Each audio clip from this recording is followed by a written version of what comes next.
How's it going, All man? right. Great. Busy, crazy. Good to talk to you. Thanks for doing this.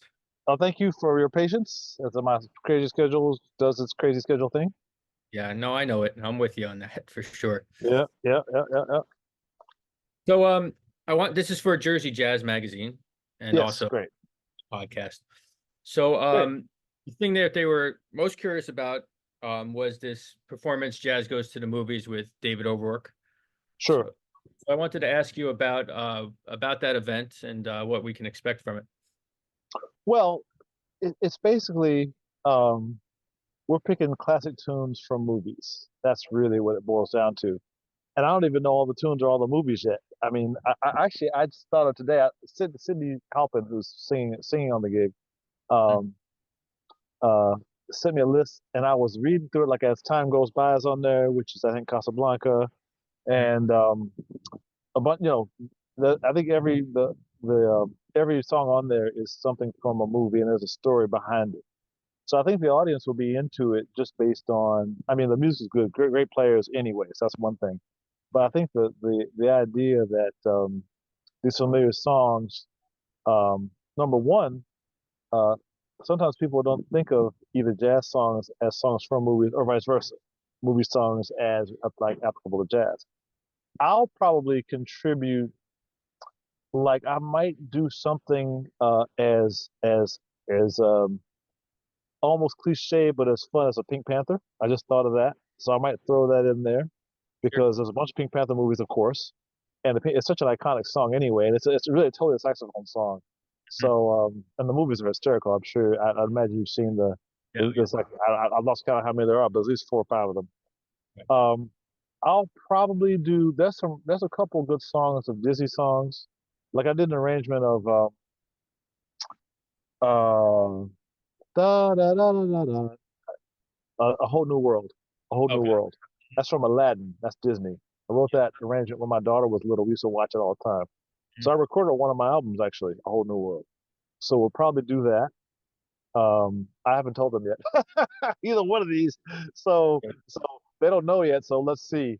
Um, but I think I've got a very clear chart for a whole new world and Pink Panther. Everybody knows it, but I'll find a chart on that and we'll do it the kind of a classic way. And maybe I'll put some kind of arrangement on it or something. Actually, I probably will. I'll probably arrange it some kind of way that makes it slightly jazzier because Mm. people tend to play it like an arrangement, which is also pretty cool, but there's not necessarily on the small group side of it. There's not a ton of improvisation necessarily.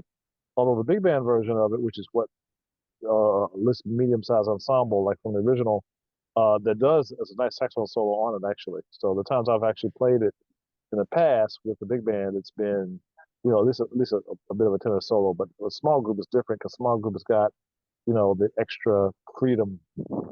You know what I mean? Like you might have a bass solo, you might have some trading fours with the drums, you might have whatever. So some other elements that reflect the freedom of a small group, which is what we are. We're a sextet. So with that configuration, I'll tweak it a little bit for that, and let's see what we might do with it.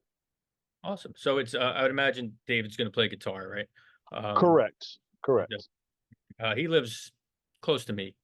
Oh, does he? Yeah, Okay. yeah, I've had the pleasure of speaking with him. We've never worked together. I just recently played a gig where he wrote all the charts. It was a Sinatra thing, and they Oh were yeah. great. Yeah. Oh, Dave's great. He's a terrific musician, and also quite a dedicated educator. And in fact, he's done. Last time I saw him, might have been the last time he ran a program at the old. It's gone now, but the Jazz Standard. Mm, He ran a program there for some years, right. and I came as a guest a couple times and worked with him and his students, and he always did a fantastic job with them, like really good. He's on it. So I'm excited to work with him in a more performance oriented scenario because we've not played together really. Mm, So that's fun. And Oscar Perez is also on the gig now. He and I work together a lot. He's in my funk band, which is called Big Funk. We've done lots of gigs together, and then he's also worked in my Earth, Wind and Wonder jazz straight ahead jazz groups as well. So we go back, gosh, probably 10, 15 years working together, Oscar and I. So And the other three are who else is playing with you guys? Well, Carl Latham is a drummer, and Carl is also in Big Funk. So Carl Latham and I co-lead Big Funk. Now, Hmm. Carl's actually a really, he's been working in the last several years. He's been working on his straight ahead. His straight ahead is actually really good. It's always been good, but it's gotten a lot better. He's really focused on it over the last several years. So he's going to do fantastically as a straight ahead drummer in this situation for sure. Bill Crow is a bassist, and he's of course he's the legend of the group, and so he's terrific. And we our last time I worked with him was at the 50th anniversary concert that I helped produce for the Jazz Society. And Bill's just fantastic. He's just great attitude, great player, all of it. You know, he's going to be fantastic. So Oscar Perez, Bill Crow, Carl Latham in the rhythm section, David O'Rourke playing guitar on the rhythm section, Sydney singing, and she's good. I haven't worked with her as a vocalist, but Hmm. she's great. She's super knowledgeable of tunes and all that, and she's super meticulous. So I know she'll do a great job on the vocal side of it for the tunes that are vocal tunes. And then myself. So I see my list now. I'll just tell you a few of them that she has on the list. Blue Sure. Skies, that's a classic. You know, and I don't know the movies from all these. Um, Actually, I know the movies. Oh, Mo Better Blues is on there. And Mo Better Blues is from the movie Mo Better Blues. Of course, we know that. That's kind of a little standard now. Sure. That's written by Bill Lee, Hmm. who's Spike Lee's Thanks. dad, I believe. His Yeah, father, this I is think, is his dad. The Man That Got Away. What else? As time goes by, I mentioned Blues in the Night, Taking a Chance on Love, Stormy Weather, Blue Skies. Yeah. So, just those standards. I look from my perspective as standards. And from the artist's perspective, they might either be a standard or they might be a movie tune, you know? sure. It's going to be cool for them to kind of interpret it from either direction and see how it goes with us. I'm excited to do it because I like to hear the story and dig deeper into the background of the tunes anyway as we play them. So it'll be fun to hear whoever tell the story, whoever of us tells the story because everybody's bringing a tune or two, So it'll be He'll recommend this one and he'll say the first time he saw the movie or whatever, like that dimension of the storytelling component of it will be a nice part of the presentation. Excellent. Cool. And then Yeah. you mentioned your Earth, Wind, and Wonder project, which Yeah. I've been really enjoy it. Oh, good. Yeah, tell me about the concept there. I mean, it's Yeah. I mean, you're pairing these two, fantastic groups slash musicians. Uh, Yeah. Yeah. Yeah. So, well, officially, it's not a pairing officially. It's more like collections of them, but there's mhm. no official interaction yet. Although, um, it's funny that you should put it that way because as I start to look, 3 or 4 albums down the line, I'll be looking for different spins on this music. What I've been doing is doing it kind of like we do standards, kind of like what we're talking about. Taking a popular song and doing some arranging and some harmonization for a jazz player. Creating improvisational sections. Most of these songs, Stevie tunes have a little more improv because Stevie himself is quite a great improviser. So there you'll get improvisation on "Don't You Worry About a Thing" or whatever of his tunes. Earth, Wind, and Fire, not so much. You'll get it on a few Earth, Wind, and Fire tunes. There's a few of them where cats are blowing. Of course, they're great players. So you get Don Myrick and you get some of those guys who can really play and they're taking solos in certain tunes. But it's really a select few tunes. The bulk of that stuff is highly arranged and sculpted for the presentation without any extra improvisation. That said, they're great songs. And Mhm. so adjusting them for a jazz adventure is huge fun for me, especially since I grew up on the tunes. I mean, these tunes are like right in my heart. Stevie Wonder, Earth, Wind, and Fire, Stevie Wonder are in my early, you know, they're woven into my reptile brain, into my limbic system. That's Right. how important they are to me. And so that level of emotion comes through in my playing of those tunes. But yet my brain, like my mature brain, has done some of the work to expand the harmony or create some rhythmic things or do whatever I do to make it a jazz song. And so that confluence of the emotion, the deep emotion and the kind of intellectual slash creative um, arrangement side of it makes what is evolving into a quite a interesting and I won't say compelling, but it's a very interesting combination. So I've done a lot of gigs and doing more and more, and there's definitely a lot of interest in this sound. not least because the songs are great, but also because people are curious about what we do with them. You know? Yeah, no, absolutely. And I think this is something I've been exploring with quite a bit lately too. And I wanted to get your Oh, take, just the general concept yeah, of taking tunes that, not even that these are new tunes, I mean, within the last 50 years or so, 50 years, right, right, right, exactly. creating a new, maybe vocabulary of standards.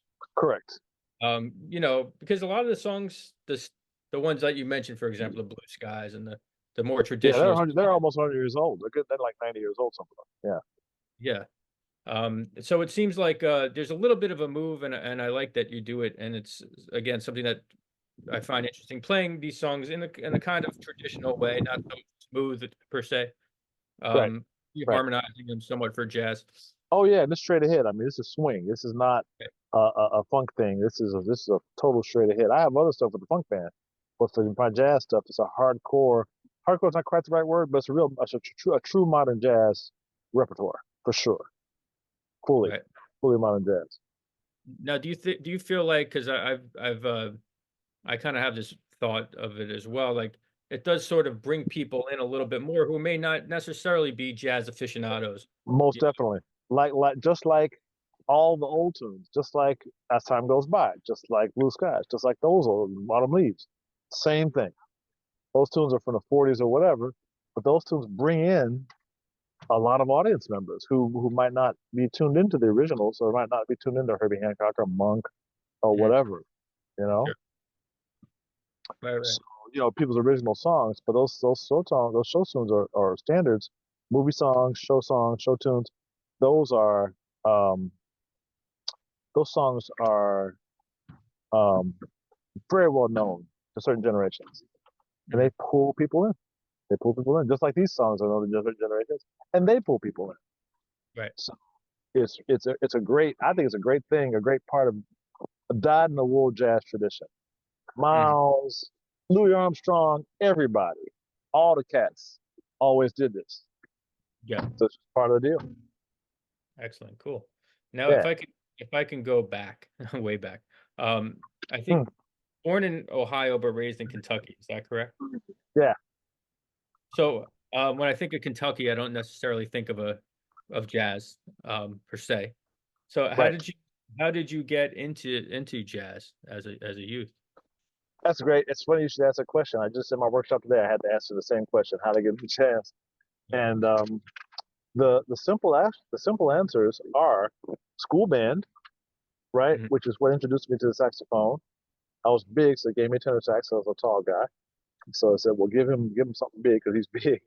And Right. then they had a little jazz band in my high school, which got me really interested in the possibility of doing. They called it the stage band at that time, and but we did some jazz repertoire as well as pop repertoire, and it got me interested in the possibilities of improvisation.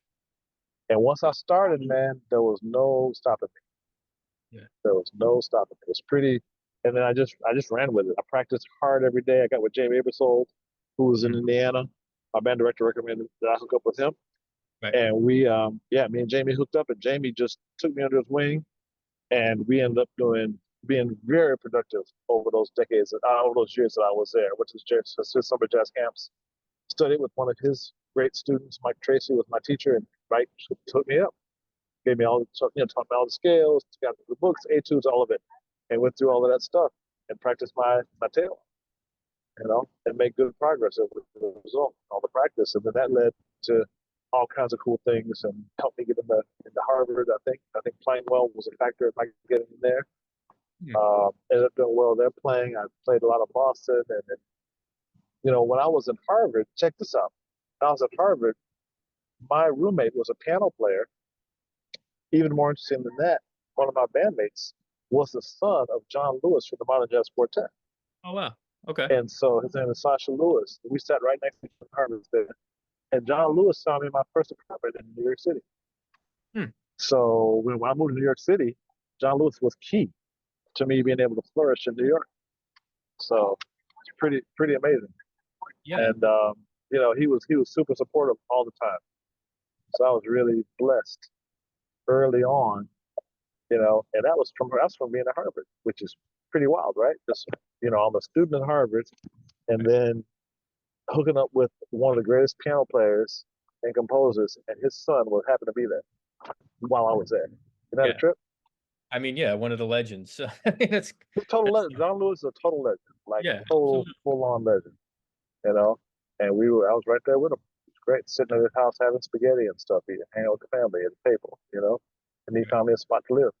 So Right. He was teaching in Boston at the time too, I think, right? John Lewis, you somewhere know, in that's a good question. I'm not sure what his teaching was. I know he was just doing MJQ stuff. But I'm not sure what his teaching. I mean, John Lewis was in the early days of the Jazz Inn, which was one of the first jazz education organizations. With yes. Gunther Schuller and those guys, he was with that cast of characters. But I'm not sure in terms of university conservatory. I mean, he's conservatory trained, but I don't know in terms of his teaching. I'm not sure what his. Actually, I don't know the answer to that question. Good question. I don't even know because I didn't interact with him in that way. I just hung out at his house. Yeah. Believe Have it to or look not. back. I wrote an encyclopedia entry on him years ago, and now I'm curious to to go back and find Me because too. Me too. yeah, I'm gonna look it up because I didn't even think about it. But it makes sense. He'd be in New England or someplace. But he was in New York, so the commute would have been a thing, you know. So, but if they took care of him, he'd do what he had to do. Of course, like I do. I mean, I commute from New Jersey to Harvard every week, so to teach there. So right. we do got to do Yeah, what we absolutely. want to do. Yeah, So then you mentioned Harvard. But you went to Harvard. Was it engineering or was there some music component too? engineering. Yeah. My music stuff was completely extracurricular. I did take a couple of music classes. I did take a couple. They had a couple of in the African American Studies department. They had a couple of jazz courses, which I did take. Mhm. But otherwise, yeah, I was a full on computer geek nerd for Yeah. sure.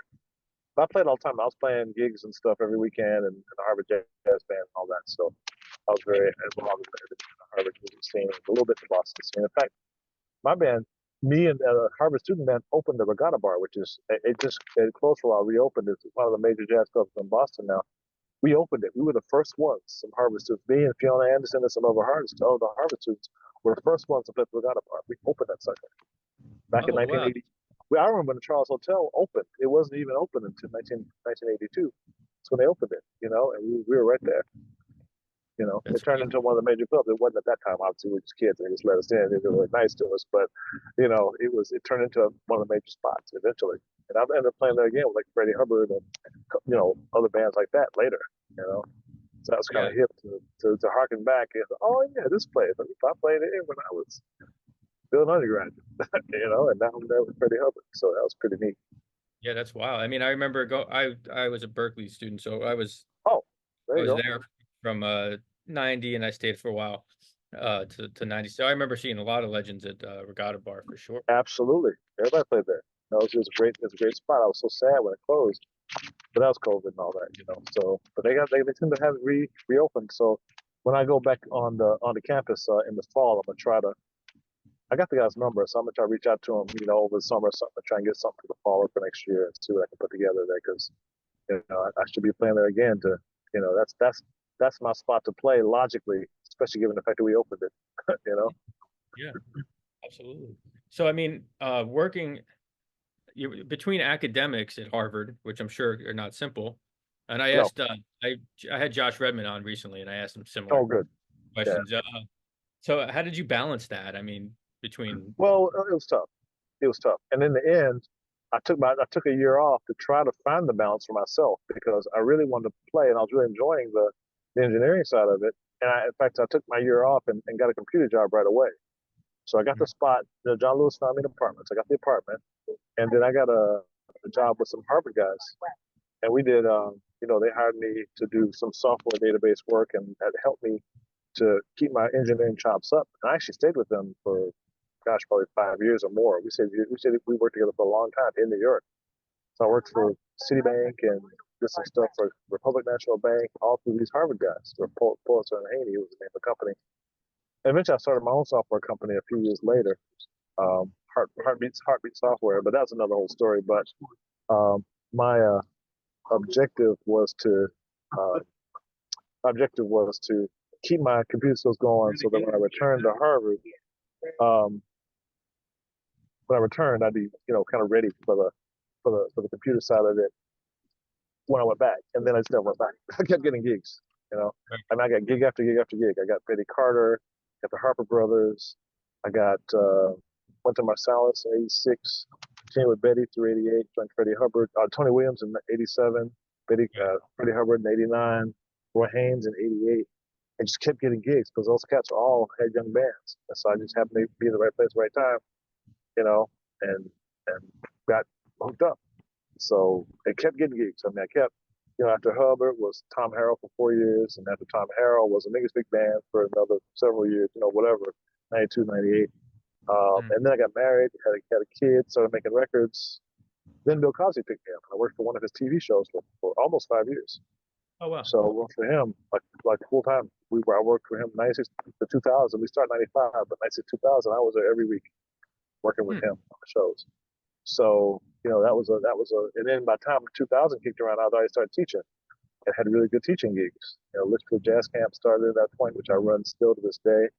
I started teaching at Wynton Patterson, did 9 years there, 98 Right. to 2007. So it's a lot of all that continued. So Sure. yeah, so yeah. Yeah, yeah. I remember. So a lot of the people. So I'm in New Jersey, Central Jersey. So I know Cecil Brooks, for example, Oh has yeah, met oh yeah. quite a bit. My, my Yeah, good friend.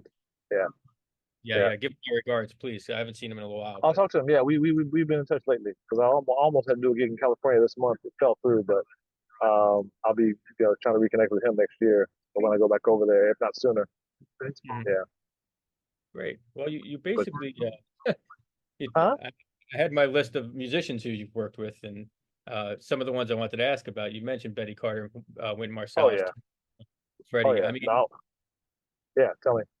yeah. I mean, was it Betty Carter? That was maybe like the first major Betty, name that. well, John Lewis was the first major name I got to hang out with.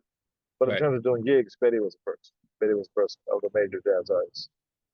And she was great because Betty was kind of a consummate educator in a way. Like she was, first off, she wanted things her way, number one. But Hmm. that's one thing, just in terms of her general thing. But but the thing about Betty is that she um, was really wanted us young people to know what's happening.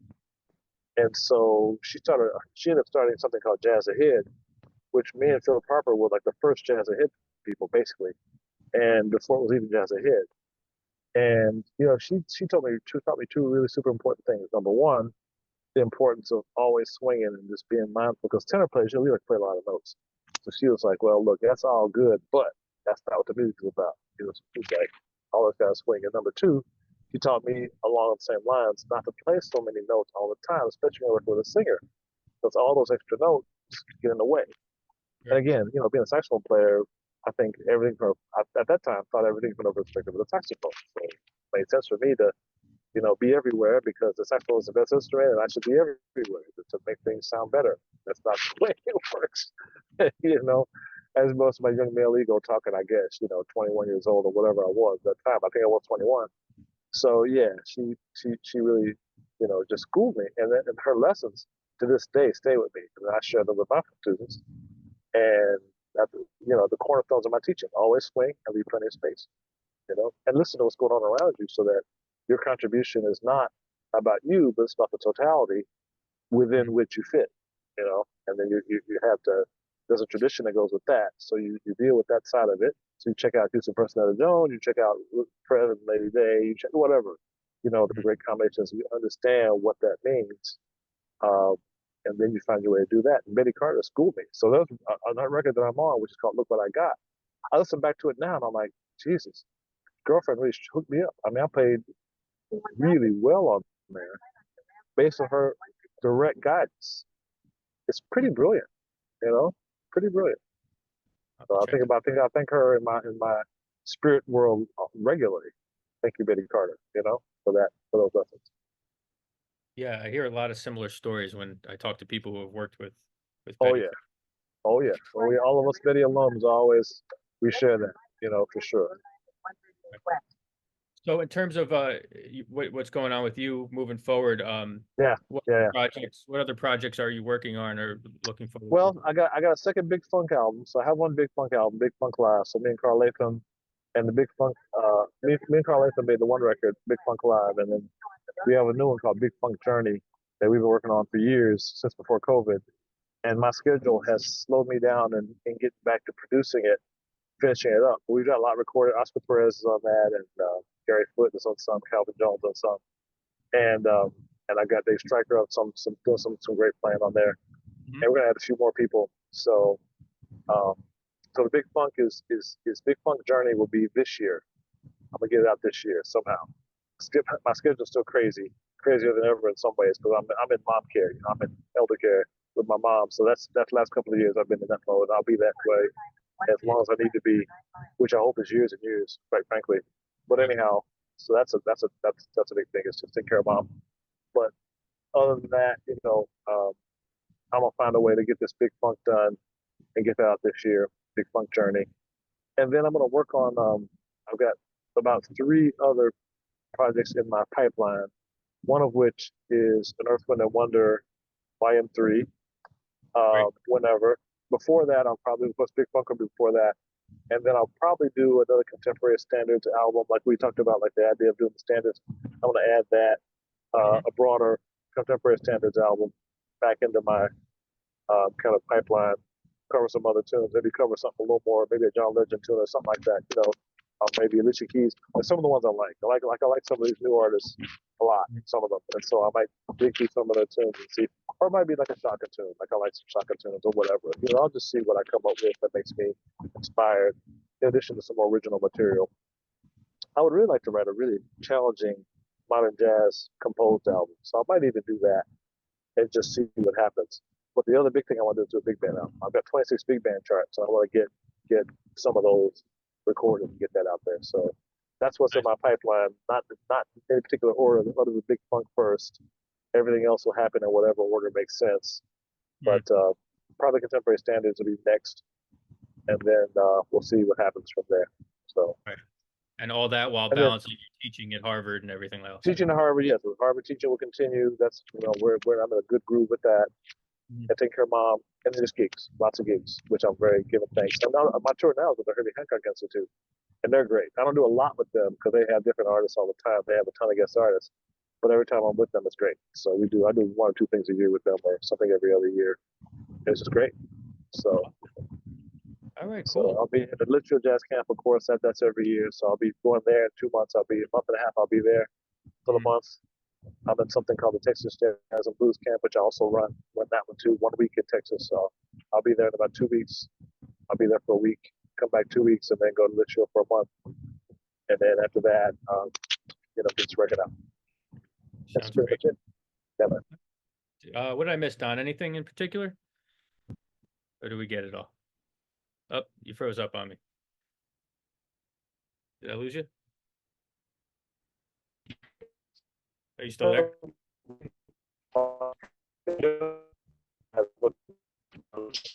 Let's see. My signal went away. Oh, there you go. Are you still there? Am I back? Yeah, I'm on a bridge. You see? Yeah, yeah, yeah. And I then got also, it's a beautiful girl, this big, beautiful bridge, and cell signal probably blinked out. Um, it's beautiful. We're in Rhode Island. It's beautiful here. But the other thing I just want to mention is that I'm a big advocate of health and fitness in general, and for musicians in particular. you. And so I've been doing a lot of study. I've been doing workshops at the Jazz Education Network Conference. They hired me twice. I didn't hire anybody, but I showed up there. They allowed me to do two workshops over the last few years about health and fitness for musicians. I'm a big believer in the fact Huh. that you have to really be healthy to maximize your energy and creativity and your ability to relax and be a team player. Like you just chill when you're really feeling great. And Right. feeling great is directly related to how healthy you are. And so, I've been digging into research and applying things for myself over the last 10 years. I've been sharing that with my students and with whoever wants to hear about it. Yeah. And that's been a great activity for me. And staying healthy has been huge because I'm really just able to just hit hard and get lots done and enjoy the journey every step of the way. 8% of the time, I feel great. And then a couple of sit, I get a sniffle, or I get a little pain in the back, or whatever it is. Like we all get. Mhm. Eating really clean is huge for my energy level. That's this blessing of really great energy that is really enhanced by the physical workouts. I was in the gym yesterday. Tell you, man, I was so happy. It was crazy. I was just ecstatic dealing with that iron and, pushing my body like that. I'm feeling it today. I'll say that. But, Okay. that's what you do, right? You push and then you feel it, but which is what's part of the joy of it. And Yeah, no, so, and in fact, I just had a long conversation with a good friend of mine yesterday about launching into a music healing project. So I don't know anything about that, but she knows a lot about it. And I'm so curious about, because apparently there's all the science now that supports the idea that vibrations and tones and all this stuff can really do great things for your healing process. So man, if I can play a role in that, in addition to just the general health and fitness stuff, I feel like that's a really special yeah. No, I for me to totally, go. So we'll see. So that's going to be in the mix some kind of way. that sounds really interesting, man. I totally agree with you. Yeah, I mean, just jogging on the beach this morning, and yeah, coming, no, fantastic. yeah, and coming back and playing playing my bass, and it just feels so good when you feel good. You know what I mean? Um, It's absolutely. I'm all about it, man. All about it. right. Well, one guy who comes to mind when you mention something like that. Years ago, I ran Yeah. into Stanley Jordan, and he Oh, was talking, really? yeah, at Oh, Trumpets Jazz Club. I was playing with, and he was there, and he was talking about how, and it was so long ago, so don't quote me specifically, but he was talking yeah. about how he was hired to play during surgery, and there was some science behind that music actually helped. They found that patients needed less medication, less like morphine. It was a calming effect that had some connection between the spiritual mind and the healing process. And I just thought it was kind of interesting. And he was really, Fascinating. yeah. Well, he's a brilliant musician, so I can imagine that he would find the right things to play to really help someone. You know, that's incredible. I love it. So I'm going to be learning a lot more about it in the coming years. So I'll see what I can do to overlap that into teaching, playing, you know, health, health, health, health promotion, um, health, health learning, and let's see what we can, how that could be a significant part of, you know, contributing to what jazz already does for people, which is already amazing in itself. Just the joy that we were playing for kids today, and they were screaming, hollering, dancing around sometimes, whatever. They just got into it, and that's one thing. But if we can also give them a little bit of the next level of physical support, not to mention mental, spiritual. Wow, how cool! How Yeah, cool! very cool, man. All right, Don, I don't Awesome. want to hold you up, man. Thanks, Jay. Well, appreciate it, man. Yeah, it was a pleasure speaking with you, and I'll send I you the got you. article when it comes out. Sounds great. Appreciate it.